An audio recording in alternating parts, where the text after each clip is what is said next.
Hello, welcome to another episode of TYM Time. This is our podcast where we share about faith, about God, about loving our Lord Jesus Christ in our daily life. And once again, I am one of your hosts. I'm Minister Jervin, and also with me again, si Doc Isa. Hello. Hello, hello! And we also have a new guest host to sub in for Maestro G-Boy, si Ate Ru. Ate, pero actually magkaedad lang kami. Hello, everyone! My Yeah, name is sure. Ruth. Yeah, short intro about yourself. Hi, I work as a data analyst for a non-profit organization. So, um, yeah, that's what I've been doing these days.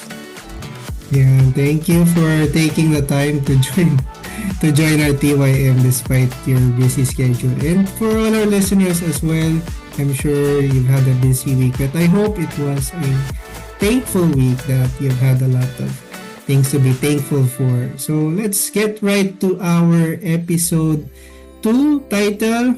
Ang ating title or yung message natin for this week that we will share about, it's good thoughts are a treasure, or again, good thoughts are a treasure.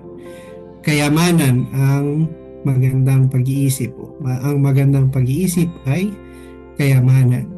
Scriptures, our reference scriptures is from Proverbs chapter 4, verse 23. Above all else, guard your heart, for everything you do flows from it. In Matthew chapter 6, verse 21, for where your treasure is, there your heart will be also. In another one, Hebrews chapter 10, verse 22, let us draw near to God with a sincere heart and with the full assurance that faith brings, having our hearts sprinkled to cleanse us from a guilty conscience and having our bodies washed with pure water. Insights by Marinel.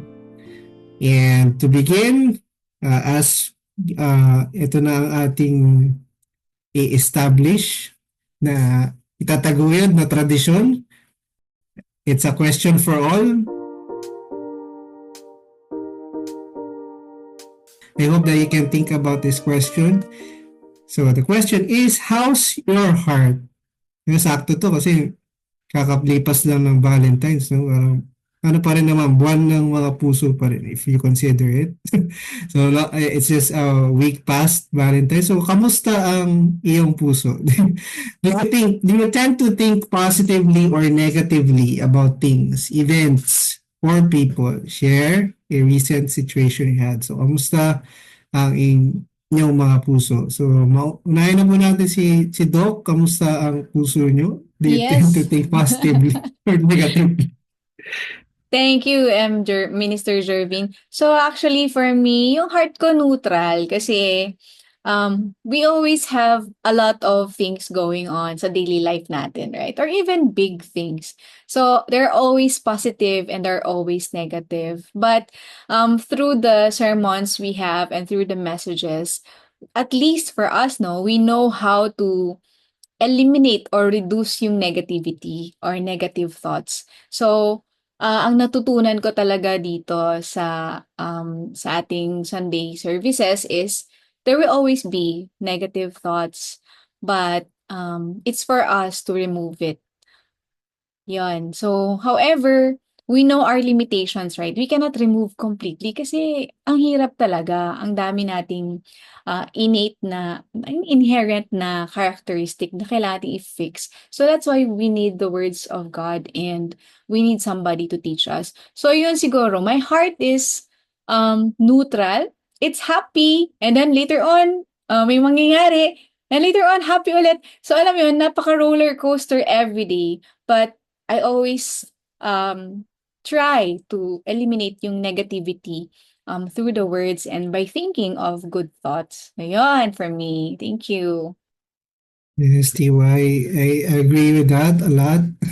Ako din actually, generally, I feel mostly neutral about things. Pero if recently, if we're gonna I think there were several situations last week medyo upsetting for me or medyo negative. So, I think parang depende siguro, yun nga, parang tama, how's your heart? Parang depende kasi, I think we touched it on last episode na depende nga sa heart mo, you can see it positively or negatively. So, pag yung heart mo is upset or there's something upsetting, then other things you see will also parang magiging negative din. So, parang yun nga, as touched also in our previous episode and yung nasabi rin ni Doc is same for me, parang maganda talaga yung meron kang pinabalikan na words so that you can align your heart to that. Kasi if it's gonna be driven by mood or emotions or atmosphere, talaga mag-up and down talaga siya, no? Roller coaster talaga siya. Pero if you have something na you can tie it on a solid, parang solid like a rock. Diba? So I think yun yung something that always pulls me back, whether I'm in a state na parang I feel like exploding or in a state na parang I feel so upset or sad or down or depressed. Parang yung words yung nagsisilbi sa akin na yun, something to get me right back on what my heart should be. Parang, yun, kamusta yung puso mo? This is, it's something that makes it really go well.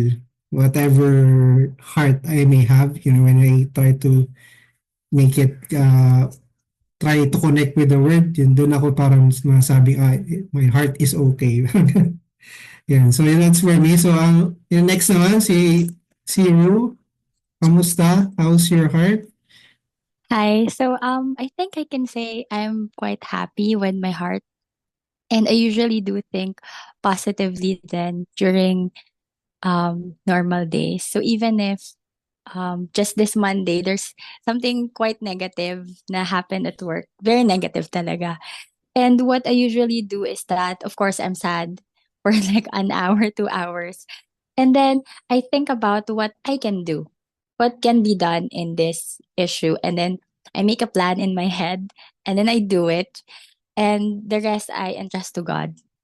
Because there is nothing that, there are limitations that we can do right as human beings. But I just always think that God is there and God is all powerful. And even if you get anxious because you don't know what's going to happen next, I believe that God really has so much more greater plans than what we can plan for ourselves as well. So I really just try to remember that God is all knowing and all powerful, and entrusting to Him is so much, has so much return. Kumbaga, instead of relying on your boss or people in your workplace.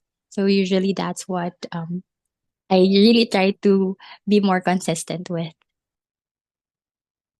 Amen, yun, TY, for that sharing. So, and I think we can all relate to that. There are times talagang negative yung nangyayari or something that we would be upset. So, I think we have times like that we would feel sad for a moment. Pero yun, important yung how you bounce back from it. And where do you look at parang during such times? Where do you turn your thoughts to? So, yan. So, um, yeah, so that's it for our question for our listeners. Also, if you want to share yung answer nyo to that question, please email us at our email. I'll share later again yung email. So now let's proceed to the principles and actionable insights from this message. Good thoughts are a treasure. So first principle I'll be sharing. Again, good thoughts are a treasure. So in the New Testament, Apostle Paul said in Philippians 4 verse 8, to intentionally think about noble thoughts because such thoughts are pleasing to God. Not only is it pleasing to God, but it will also champion you and cause you to gain eternal treasures as you acquire and live by such thoughts. In whatever difficulties one goes through, if you stand firmly in God's words and keep taking action on them, you'll inspire others to do the same. So, I like the part actually you intentionally think about yung sinabi ng Apostle Paul. Intentionally think about noble thoughts. Ako, right off from that, yun yung isa sa mga takeaway ko. It's something, if you want to have good thoughts, it's something you have to do deliberately. Something you have to, yeah, it's like like gaining good things in life. Diba, kailangan mo siyang effortan. Yun yung madalas na narinig ko na Konya word ngayon, effortan siya. Or pag Ano yun? pero narinig ko rin sa parang gusto nilang mag-make effort kasi parang siya Ah, tatagulugin. Effortan mo daw. Parang, pero okay. sa Tagalog kasi is pag sumikapan eh. So parang ang masyadong malalim. So medyo, and yun. Yeah, so make effort. So to have good thoughts, it's something you have to make effort for. So yun yung isa sa mga quick na takeaway ko. So sige, si Zero naman ang mauna ngayon. What's your takeaway on this principle? Yeah, I also like that part na intentional talaga yung thoughts na good. Hindi siya nangyayari lang na, suddenly I have good thoughts. I was born with good thoughts. But yeah, but it's also said in the message that people are born with good conscience. Pero of course, you have to constantly work on your thoughts to be good. Then your actions will be good. Saka naman, I like this second part na perception matters. You need to think while magnifying and miniaturizing. Everything in life should be viewed from all perspectives, both its components and as a whole. Only then will you grasp how to see each thing from the proper perspective and uncover the beauty or answers that await you at each view or angle. To view things correctly, we must learn to perceive anything on both the miniaturized and magnified scale. So, yeah, I think also, sabi nga rin sa kasabihan, di ba, the days are long, but the years are short. Kasi in when you live your life, it's like, so tiring sometimes. I believe both of you also have families, di ba? Like, um, and then when you look back on the things that happened, it's like gone in a flash. Your kids are grown, and then your life has passed. But I think also it's your core or your goal in life should always be centered. Knowing the center that is God, we can also view our life na more fruitful and perception like kanina na sinabi natin na um it's also how we view things. If we view things positively or negatively, constantly working on these seemingly tiny things, but it really impacts our life. When you look back on your life, what was I thinking? Parang ganon when the actions that you've taken. And I think that's just something you learn talaga as you mature and grow. That's it. Amen. Yes, TY for that. So yeah, perception really matters. Are times that you have to perceive things looking at yung whole picture.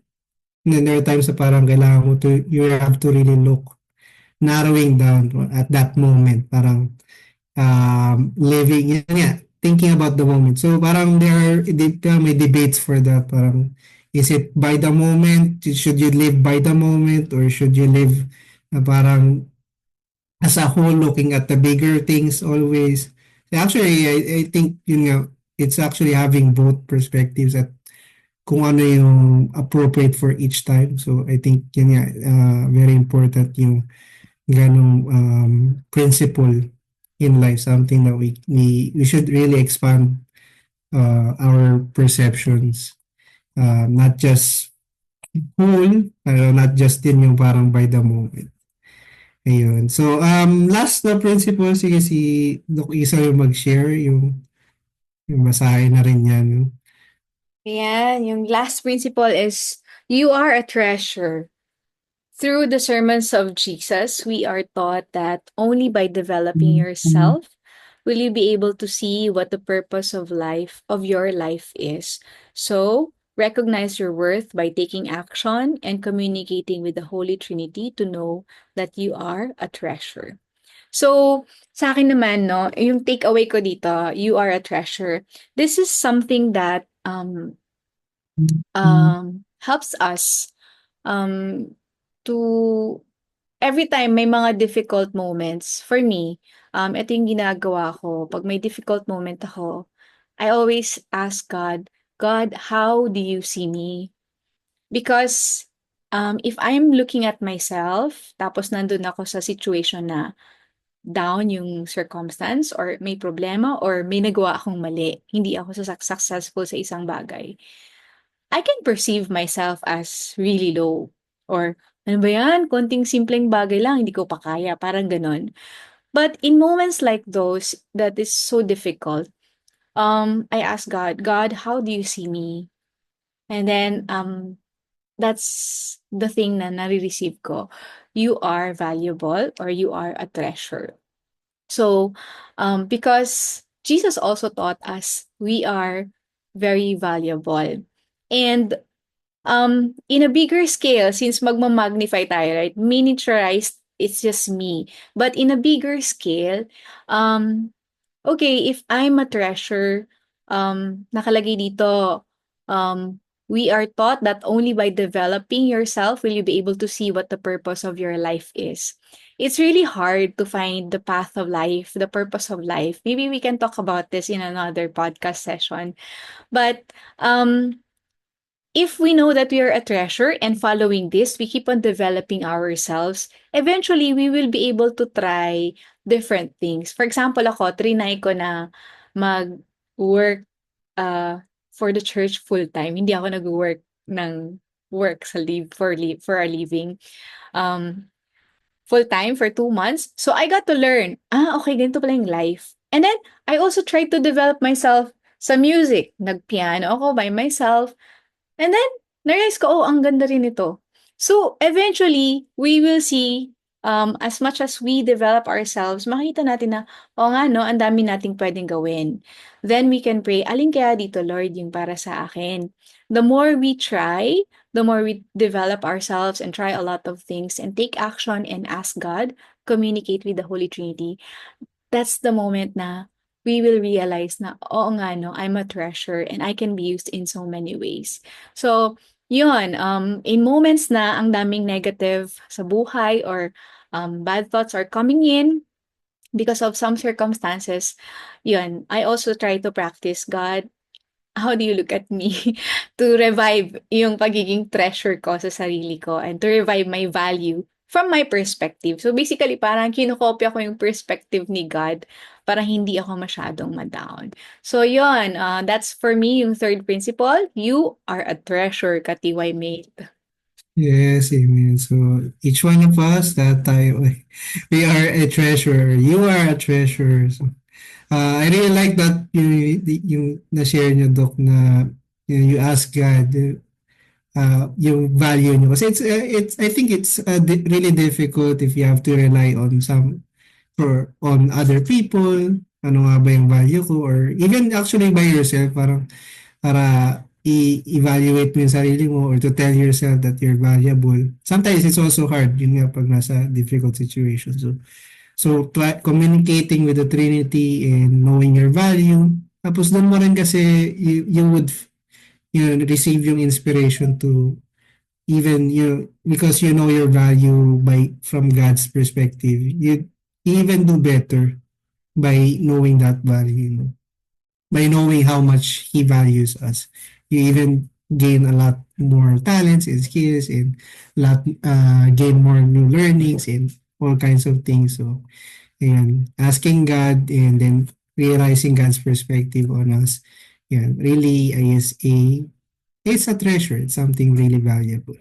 So, next one, we will go through some actionable insights. Ibig sabihin, some things we should practice or we should take action on. I'll be sharing yung 2 actionable insights lang. So one is yung adorn yourself.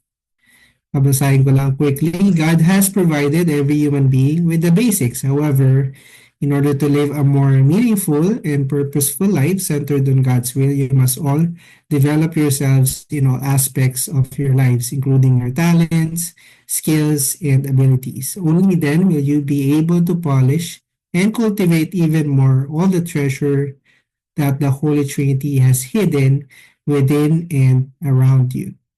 And another actionable insight, treat the Lord and the people around you with the right perspective.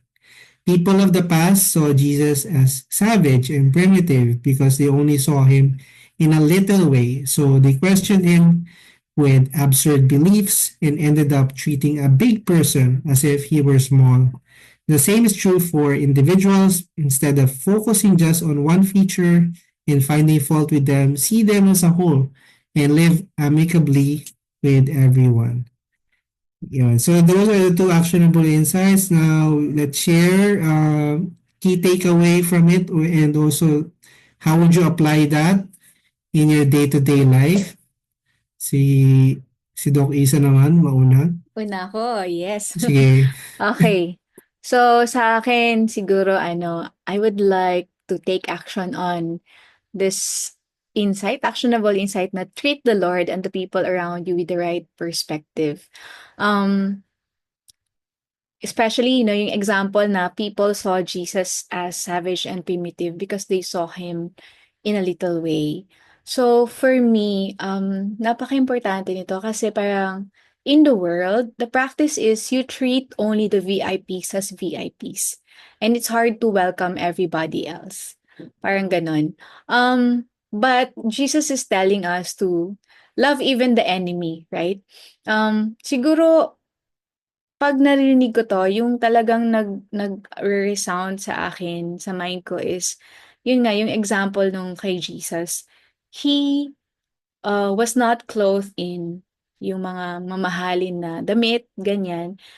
And us people, we have a tendency to look at other people based on their physical appearances.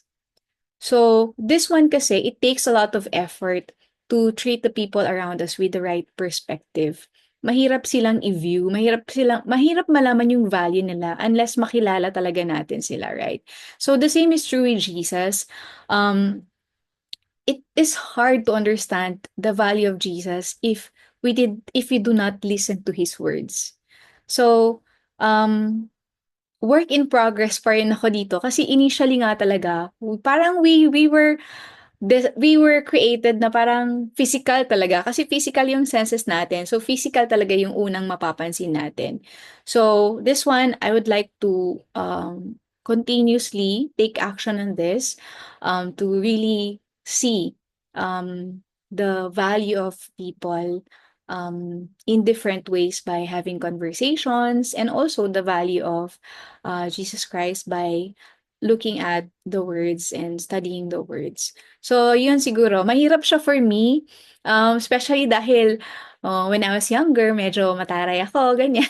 So, it's really hard. So, yun yung, for me, yun yung gusto kong itry everyday na tingnan ng maayos yung mga tao from the right perspective and not from my own, yung parang kinonceptualize ko lang na kung sino sila, parang ganon. Amen. So, thank you for that, DY. And I think it's also difficult it's actually really difficult to treat each person appropriately. I mean, tao pa lang yan. Trying to treat others in kung ano yung fitting for them. Treating everyone in the right way, kumbaga. And so how much more really treating the Lord fitting of his position and, looking at also back then, how people saw Jesus with their limited na perspective na ganun. So it's something na it's difficult, so you have to really the way Jesus saw things, diba, you have to treat your enemies even love your enemies even yung ganong klase ng perspective that Jesus had. It's really something difficult, but it's something that we should really follow for isundan na example. Yeah. So si Ro naman, ikaw ba, masungit ka din ba? Ay, ano yung, Yes. ano yung action Classmates mo nga na pala kami insights? ni Jervin, ni Oo nga Minister. eh, oo nga. No? So, Oo nga, no? masungit talaga ako. Naalala ko tuloy, oo nga. Sige, ano, hindi, ano ba ang actionable insight, what you want to take, yung takeaway mo, and ano, how Um, would you apply that in your day-to-day life? yeah, I think with me, it's adorning yourself. So, not just yung first creation ni God, we're also developing ourselves and not staying in the level that we were born with, right? So, naisip ko nga, if at work, we are we are in a culture of continuous improvement at work, why not also it should also trickle down to all aspects of our lives, and also even in church, right? With the message that we are receiving, it's always saying to develop yourself. And even now, I'm also continuously studying and trying to really get better with the things that I am capable of. And even, yeah, trying to learn some new talents, ganyan, even if kind of I'm limited with like kunyari instruments. I've been trying to learn instruments since I was 15 or 13, ganyan. Hindi talaga ako natututo. Kahit na we have parang instruments at home, we have keyboards and then guitar, masakit siya para sa akin. So, I don't know, it's just, maybe I can try again, or maybe another thing, another talent that will be I'm discovering. I even tried painting, where I can just do paint by numbers. But it was fun. It is very fun. And also when you look at the things that you've done, even if it's kind of a little rudimentary, parang very kindergarten, but since it's something you did and with that heart na you're really trying, I think it's very fun. And also my back wall is I painted this wall by myself. So yeah, I think there's also tons of things that we can discover. Maybe it's a necessary thing that you have to do, or maybe it's just something that you're interested with, or something you really um are curious about, and we can develop that, and God will maybe use that also in whatever aspect that is within his will. Amen, yun. Parang gusto ko na rin tuloy i-paint yung back wall ko. Yun. So, there's a lot of things to develop in each one of us. Yan nga, treasure ka nga, pero treasures doesn't become treasures by just, leaving it as they are. Diba? You have to uncover them, you have to polish them, you have to develop them. So, yeah, it's the same with all of us. So, yeah, now for the last portion ng ating TYM is how will your TY mates help you? How can your TY mates help you? Yan. Sa akin, una na ako, I'll be traveling right after this podcast. Tapos ito, I'm preparing to go on a trip, uh, out out of the country trip. So yun, praying for safe travels, going back in forth yan, and hopefully to gain a lot of new experiences, maybe things I can share pagkabalik ko. So yun yung mostly main thing for me right now. Sige, sinong mauna? Sige, Ako na. how can we help you? Ako, so, since kasama mo Ay, yung si Doc pala. Sige. ayan, oo, since, sorry, nag-volunteer. Since yun, kasama mo nga rin yung aking husband, papunta sa Singapore, no? So, I'll be left with my kid na super kulit din. So, prayers for me to manage him well. And sana wala siyang sakit or anything. Because yung school nila, maraming, cases ngayon ng foot and mouth disease. So, yun, we're praying that everybody, yung children, they will be fine and hindi na kumalat yung disease na yun. So, that's it for me also. Please pray for that. Yun, naalala ko tuloy. Oo nga pala, iwan ko rin pala yung 2-year-old daughter ko. Yung wife ko, so sana maging okay. Yung kasama din sa prayer, sana maging okay lang sila. Oo. I'm kind of worried, medyo worried daw actually. Parang first time ko, I think, to leave them for this long. Sila lang. So, yeah, it will be a challenge for sure.